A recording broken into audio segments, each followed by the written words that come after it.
নমস্কার বন্ধুরা, আমি কাকলি। আশা করি তোমরা সকলেই ভালো আছো। সবাইকে জানাই শুভ নববর্ষের অনেক অনেক শুভেচ্ছা ও ভালোবাসা। আজ আমি মাছ ছাড়া মাছের একটা নিরামিষ রেসিপি তোমাদের সঙ্গে শেয়ার করব।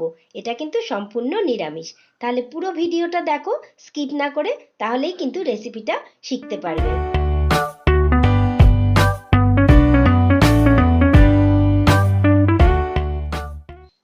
দেখো, দুটো কাঁচা কলা নিয়ে নিয়েছি। তোমরা অবাক হয়ে যাচ্ছ তো, এই কাঁচকলা দিয়ে বানাবো মাছ। এই দেখো, দুটো কাঁচা কলা নিয়েছি। তো দুটোর আজকে বানাবো না, একটা দিয়েই বানাবো। তো একটা সরিয়ে দিচ্ছি। এই কাঁচা কলাটা নিয়েছি, এবার এটা আমি ভালো করে এটা সিদ্ধ হতে দেবো। তার জন্য প্রথমে কেটে নিচ্ছি, এরকম কয়েকটা পিসে কেটে নিচ্ছি। কাঁচা কলাটা খুবই সুন্দর, বেশ মোটা, বেশ ভালো লাগছে দেখেই, মনে হচ্ছে কি রেসিপিটা তৈরি করি। তো চলো, দেখো আমি এখানে 3 টুকরো করে কেটে নিলাম। 3 টুকরো কেটে নিলাম। এবার এটা আমি একটা কুকারে জল নিয়েছি, এর মধ্যে আমি একটু দিয়ে সিদ্ধ করব। সঙ্গে দিলাম দুটো আলু। এবার এটা দিয়ে আমি একটা সিটি মারাবো। তার জন্য এই জলটার মধ্যে খুব সামান্য নুন আর একটু হলুদ দিয়ে দেবো। দিয়ে দিচ্ছি নুন, আর দিয়ে দিচ্ছি খুব সামান্য হলুদ। এবার এটা আমি সিদ্ধ হতে দেবো। একদিকে দেখো, আমি বাটির মধ্যে কিছু নিউট্রিলা নিয়ে নিয়েছি। এর মধ্যে আমি একটু জল দিয়ে দিলাম। জলটা কিন্তু অবশ্যই গরম জল দিয়েছি। এটা আমি কিছুক্ষণের জন্য ভিজতে দেবো। এই দেখো, কাঁচকলাগুলো সিদ্ধ হয়ে গেছে। এবার এগুলো আমি খোসা ছাড়িয়ে নেব, আর আলুটারও খোসা ছাড়িয়ে নেব। আর দেখো, নিউট্রিলাটা ভিজিয়ে রেখেছিলাম। এ দেখো, আমি সমস্ত জলটা চিপে এর বার করে দিয়েছি। এবার মিক্সিতে এটা আমি ভালো করে গুঁড়ো করে নেব। তো পেস্ট টাইপের করে নেব। গরম থাকতে থাকতেই আমি সব খোসাগুলোকে ছাড়িয়ে নেব, তাহলে মাখার সময় এটা মাখতে খুব সুবিধে হবে। কাঁচকলাটা এইভাবে চটকে নিয়েছি। এবার আলুটা নেব চটকে। আর এ দেখো, নিউট্রিলাটা আমি মিক্সিতে পেস্ট করে নিয়েছি। এটাও এর সাথে মিশাবো। সব নিউট্রিলার পেস্টটাই আমি মিক্সির বাটি থেকে বার করে এর সঙ্গে কিন্তু মেখে নেব। এবার এর মধ্যে দিয়ে দিচ্ছি নুন। আমি এখানে হাফ টিস্পুন নুন দিলাম, তোমরা যে যা স্বাদ মতন দেবে। আর খুব সামান্য পরিমাণে চিনি দিলাম, একটু টেস্টটা ঠিক রাখার জন্য। আর দিচ্ছি ধনে গুঁড়ো, আর দিচ্ছি জিরে গুঁড়ো,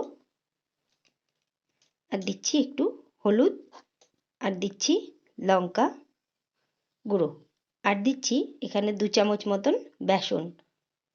আরও যদি লাগে দেয়া যাবে। দিয়ে দিচ্ছি 1 চামচ চালের গুঁড়ো, আর দিচ্ছি একটু গরম মশলার গুঁড়ো। সবই এগুলো পরিমাণটা বুঝে বুঝে দিতে হবে।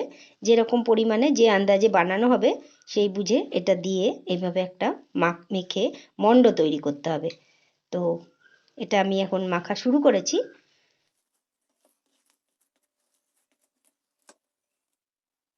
দেখো বন্ধুরা, এটা খুব সুন্দর করে মাখা হয়ে গেছে। এবার আমি কি করছি সেটা তোমাদেরকে দেখাই। এর পরের স্টেপটা খেয়াল করো। এখানে আমি একটা থালা নিয়ে নিয়েছি, আর এখানে একটু তেল দিয়ে দিলাম।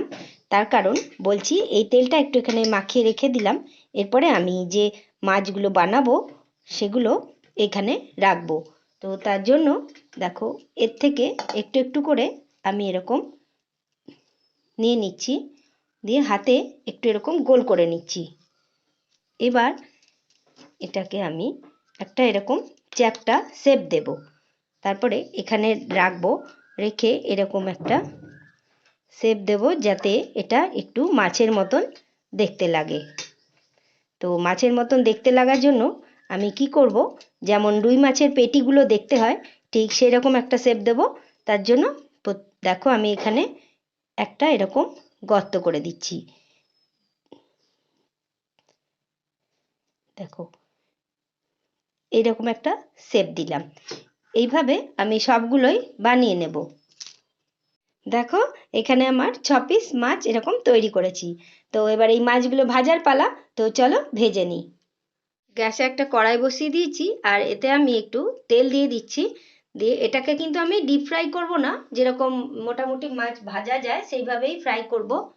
তো তেলটা একটু গরম হয়ে গেলে তারপরে আমি মাছগুলোকে ভাজবো।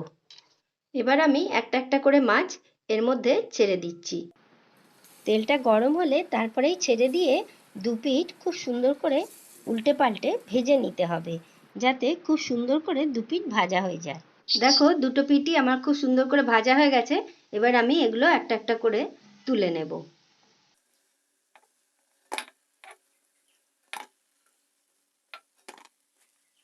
এগুলো তুলে নিলাম। এবার আমি এই বাকি এগুলো ছেড়ে দেব।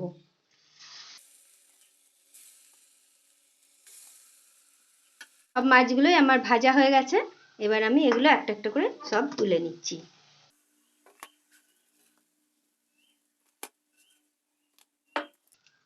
এই দেখো আমার সবগুলো ভাজা হয়ে গেছে। পরে এই কড়াইতেই আমি দিয়ে দেবো সর্ষের তেল। এবার রান্নাটা তৈরি করব, তার জন্য গ্রেভিটা হবে, যেটা আমি গ্রেভি মাছ বানাবো, সেই জন্য সর্ষের তেল দিয়ে দিলাম। আর এর মধ্যে ফোড়নে কি দিচ্ছি দেখো, দিয়ে দিচ্ছি অর্ধেকটা তেজপাতা, একটা দারচিনি ছোট টুকরো, আর দিয়ে দিচ্ছি একটুখানি গোটা জিরে।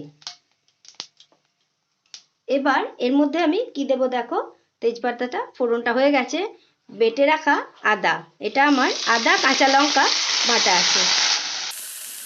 এই আদা আর কাঁচা লঙ্কাটা 1 মিনিট মতন একটু নেড়েচেড়ে ভেজে নিতে হবে। আদাটা একটু ভাজা হয়ে গেছে। এবার আমি দিয়ে দিচ্ছি টমেটো বাটা। এই টমেটো বাটাটার মধ্যে দিয়ে দিচ্ছি 1/4 টিস্পুন মতন কাশ্মীরি রেড চিলি পাউডার। এবার এটা আমি একটু ভালো করে নাড়বো, যেহেতু এটা নিরামিষ রান্না, এখানে আদা আর টমেটো বাটা এটা কিন্তু অবশ্যই ব্যবহার করতে হবে।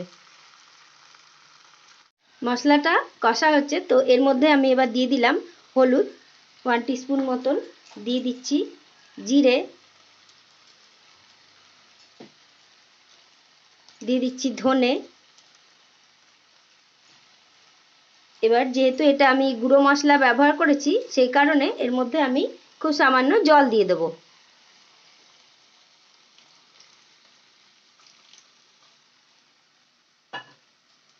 এবার এটা আমি ভালো করে আবার মশলাটা কষে নেব।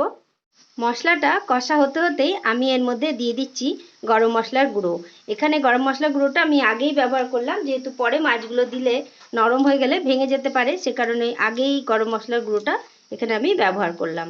আর এবার এর মধ্যে কি দিচ্ছি দেখো, দিয়ে দিচ্ছি 1 টিস্পুন মতন নুন, আর দিচ্ছি 1/4 টিস্পুন মতন চিনি। এবার কিন্তু খুব ভালো করে মশলাটাকে কষতে হবে। মশলাটা দেখো কষা হয়ে গেছে আর খুব সুন্দর রং হয়ে গেছে, আর তেলও ছেড়ে দিয়েছে। এবার আমি এর মধ্যে জল দিয়ে দিলাম। তো তোমরা এখানে যে যেরকম গ্রেভি রাখতে চাও সেটা সেরকমভাবে জলটা দেবে, তবে খুব বেশি গ্রেভি এটা মানে ঝোল হয় না, এটা একটু গ্রেভি গ্রেভি থাকে, সে কারণে আমি এখানে 1 বাটি জল দিলাম। এবার এটা ফুটে গেলে তারপরে আমি ভেজে রাখা মাছগুলো দিয়ে দেবো। ঝোলটা বা গ্রেভিটা একটু ফুটে যাওয়ার পর আমি এবার এই দেখো ভেজে রাখা মাছগুলো, মানে নিরামিষ মাছগুলো, এগুলো এবার আমি দিয়ে দেব। তো আমার এই রেসিপিটা তোমাদের কেমন লাগছে অবশ্যই আমাকে কমেন্ট বক্সে কমেন্ট করে জানিও। আর যদি ভালো লেগে থাকে অবশ্যই ভিডিওটা দেখে কিন্তু একটা লাইক করে দিও। আর আমার রিকোয়েস্ট থাকলো আমার চ্যানেলটাকে সাবস্ক্রাইব করে তার পাশের বেল আইকনটা অবশ্যই প্রেস করে দিও। আর দেখো রেসিপিটা কত সুন্দর হয়েছে, তোমরা যদি বাড়িতে অবশ্যই এরকম একবার বানিয়ে করে খেয়ে দেখতে পারো। যে কোনো নিরামিষের দিনে কিন্তু একদম সবাইকে খাইয়ে চমকে দেওয়া যেতে পারে। তাহলে তৈরি হয়ে গেল আমার নিরামিষ মাছের গ্রেভি। তো কেমন লাগছে অবশ্যই আমাকে কমেন্ট বক্সে কমেন্ট করে জানিও। এটা বেশিক্ষণ ফুটতে দেওয়ার দরকার নেই। এবার আমি গ্যাসটা বন্ধ করে দিচ্ছি, দিয়ে এবার আমি এটা 2 মিনিটের জন্য ঢেকে রেখে দিচ্ছি, তারপর আমি তোমাদেরকে পরিবেশন করে দেখাচ্ছি। তাহলে দেখলে তো বন্ধুরা কত সহজ তৈরি হয়ে গেল সম্পূর্ণ নিরামিষ মাছ ছাড়া মাছের রেসিপি। বেশ মজার না? যেমন শুনতে মজা, খেতেও কিন্তু সেই রকমই মজা। আর খেতে কিন্তু দারুণ হয়েছিল।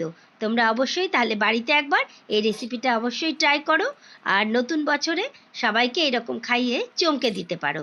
তাহলে রেসিপিটা যদি ভালো লাগে অবশ্যই একটা লাইক করে দিও। লাইক করতে কিন্তু ভুলো না। আর কমেন্ট করতে তোমরা অনেকেই ভুলে যাচ্ছ। কমেন্ট কিন্তু অবশ্যই করো। দেখো আমার তৈরি হয়ে গেছে নিরামিষ মাছের রেসিপি। কেমন লাগলো রেসিপিটা অবশ্যই জানিও। বাংলার নতুন বছর 1431 তোমাদের সকলের খুব ভালো কাটুক। সবাই ভালো থেকো, সুস্থ থেকো। আবার দেখা হবে নতুন কোনো ভিডিওতে নতুন চমক নিয়ে। আজ তবে আসি।